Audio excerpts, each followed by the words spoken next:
Olá, começa aqui o Religare, Conhecimento e Religião. No programa de hoje eu continuo a conversa com o filósofo Luiz Felipe Pondé, que acaba de lançar o livro Os 10 Mandamentos mais um, Aforismos Teológicos de um Homem Sem Fé. Obrigado, Pondé, por continuar conosco. Eu que agradeço. Acompanhe as notícias da TV Horizonte pelo nosso site. O endereço é www.tvhorizonte.com.br. O Religare está também nas redes sociais. Procure por Religare, Conhecimento e Religião e deixe os seus comentários para a nossa equipe. Pondé, no programa de hoje eu gostaria de falar mais sobre o conteúdo propriamente do livro, já que no programa anterior nós falamos do contexto, né, das companhias, da recepção da obra, né? Por que escolher os 10 mandamentos, né? E que lugar tem esse decálogo, né, na tradição da nossa cultura? A escolha dos 10 mandamentos foi assim, digamos, antes de tudo metodológica. Assim, esse livro na realidade eu não sabia ainda quando comecei a escrevê-lo, mas ele abre então possivelmente uma série de livros sobre temas bíblicos, certo? E eu queria tratar do Velho Testamento e podia ter várias entradas. Os 10 mandamentos foi a entrada mais fácil para mim, uma vez que eu, como tinha dito no programa anterior, trabalhei o Decálogo do Kislovsky 2 vezes e conheço a série muito, e além do próprio texto dos 10 mandamentos, na Torá, né, nos primeiros 5 livros da Bíblia, como se fala no judaísmo de Torá.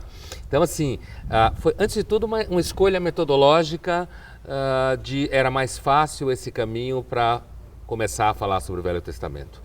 Agora, fora isso, eu acho que os 10 mandamentos, eles são um código ancestral.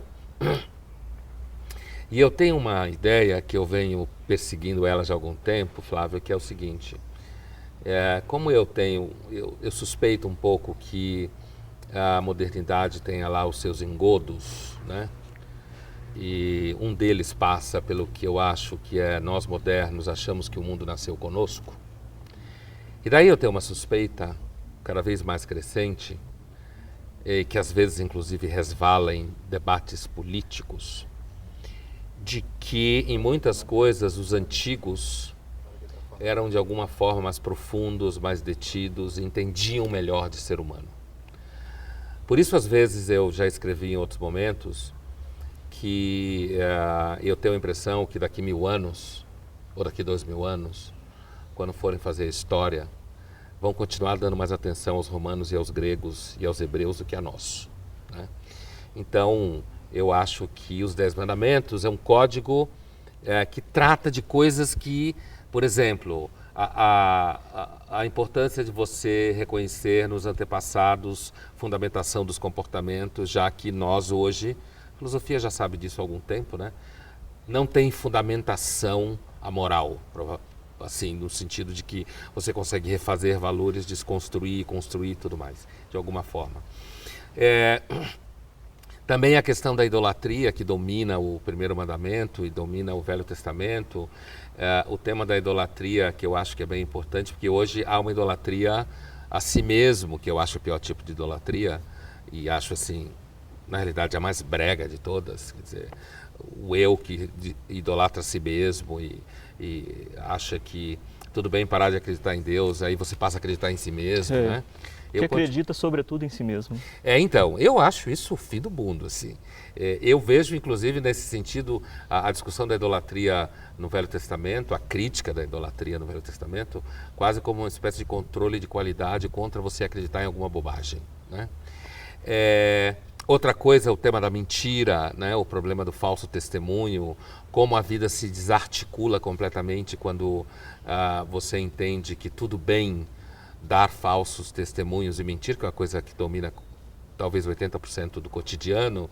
Então, eu acho que os 10 mandamentos, eles são uma marca de um código, seja lá quem foi, que fez os crentes de alguma forma, muitos entendem que é uma inspiração divina a Moisés, seja lá como for, mas assim, ele é uma marca da sabedoria ancestral sobre temas que são fundamentais. Por exemplo, guardar dias de festa. num universo como o nosso, em que você não guarda nada, a não ser dólares, ainda que se finja que se guarda qualquer outra coisa. Então, assim, a ideia de que o dia de festa é um dia onde você sai, né? Você sai do cotidiano, que o Eliade chama de profano, né? Você sai do cotidiano profano e você entra no registro em que aquilo, na realidade, faz com que as pessoas convivam, pensem em outras coisas, que é quando alguém guarda, por exemplo, o judaísmo Yom Kippur, jejum, junto com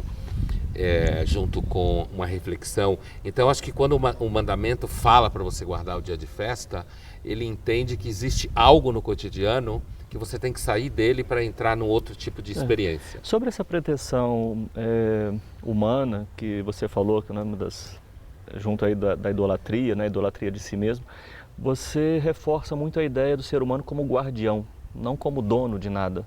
Sim. Né? De que modo, né, esse mandamento sugere, né, essa ideia do homem que já está lá em Adão, né? Sim. Então, isso é uma ideia no Velho Testamento muito importante. E no judaísmo enquanto tal, a ponto de que uma pessoa religiosa, você fala, por exemplo, guarda o sábado, shomer Shabbat, ou se for mulher, shomeret Shabbat. Então, a ideia do guardião é uma palavra sagrada no judaísmo, né? E por que Deus diz que a gente é guardião? Eu acho que isso é importante porque isso nos alerta contra a ilusão da posse, né? Nos alerta contra a ilusão da posse, inclusive de nós mesmos. Que aparece em outro mandamento, né? Bom, esse tema da posse é um dos temas, digamos assim, inclusive a posse dos servos, posse do tomar o que é do outro, tomar o que é do outro, inclusive não respeitar quando aquilo não é seu mesmo, né? Então tem vários lados do tema da posse, mas eu acho que, voltando à questão do guardião, essa fala de Deus, de que nós estamos aqui guardando, ela nos alerta, por exemplo, eu vou dar um exemplo de uma experiência clichê. Nós passamos a vida inteira acreditando que o corpo é nosso.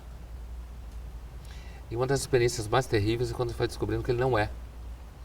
Porque ele vai te abandonando, né? O que a gente chama de envelhecimento, adoecimento. A vida, né? A vida vai te abandonando. Então, a sabedoria presente nessa ideia de guardião na Bíblia, é por isso que eu sempre digo para os meus alunos de graduação, né? Se um dia você escutar alguém falando que a Bíblia não está com nada, cuidado que a pessoa não tem repertório. Ela não tem repertório, né? E eu imagino que outros livros de sabedoria de tradições antigas religiosas, que eu não conheço, também valem o mesmo tipo de juízo, né?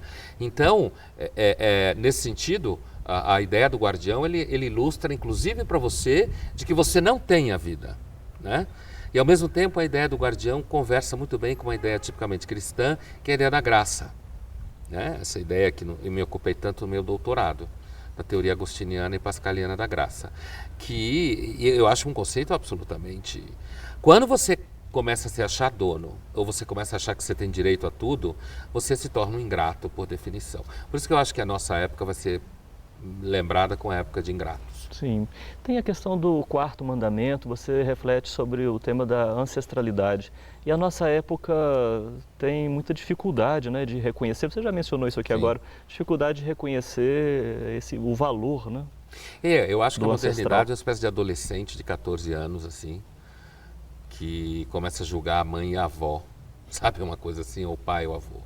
E que é muito estimulado pela nossa época, quer dizer, toda essa obsessão com jovens, né? E às vezes eu escuto gente falando, normalmente querendo seduzir os alunos. Não, porque eu acho que o futuro são jovens. Além de achar essa frase profundamente cafona, né? Eu que convivo com jovens de universidade há mais ou menos quase 20 anos, quase diariamente, eu posso dizer para você que, para a maioria deles, principalmente aqueles que não são bobos, eles sabem o quanto isso é ruim, o peso, né? Tudo bem, em termos, é claro que os jovens são o futuro. E a transferência também de responsabilidade. Então, né? é isso aí, porque aí o adulto, quer dizer, ele transfere responsabilidade para o mais jovem, ele quer ser igual ao mais jovem. Eu sempre digo, quer dizer, isso eu aprendi em sala de aula, quando um filho ou uma filha percebe que o pai ou a mãe quer ser igual a ele, a mensagem subliminar é que ele não tem futuro. Porque quando ele chegar lá, ele quer voltar para trás, né? Então, eu tenho a impressão um pouco que a nossa cultura, essa rejeição da ancestralidade, ela funciona um pouco como o projeto da cultura, que as pessoas sejam retardadas mentais quando chegarem na idade adulta, né? Porque aí, então, significa que você vai estar sempre sendo jovem, ou seja, você nunca assume nada, não tem responsabilidade nenhuma, nem coisa nenhuma. E o mandamento, só que isso é que esses mandamentos que são muito concretos, quer dizer, ele chama a atenção para o fato de que o pai e a mãe, ele representa isso no sentido da sabedoria. Isso tem tudo a ver com a sabedoria israelita, né? Sim. Você fala dos 4 mandamentos primeiros, nós comentamos aqui esses temas, né? Uhum. Estão relacionados aos 4 primeiros, de alguma maneira também relacionados aos demais, mas há um núcleo aí entre esses 4 primeiros, né? Sim. Esses 4 primeiros mandamentos, de uma forma assim, é como se eles estabelecessem o fundamento, né? Os pilares, quer dizer, ele abre o horizonte daquilo que, se você não tiver feito, então talvez você não consiga nem entender o que vem depois. Vamos falar depois do intervalo um pouco mais sobre isso.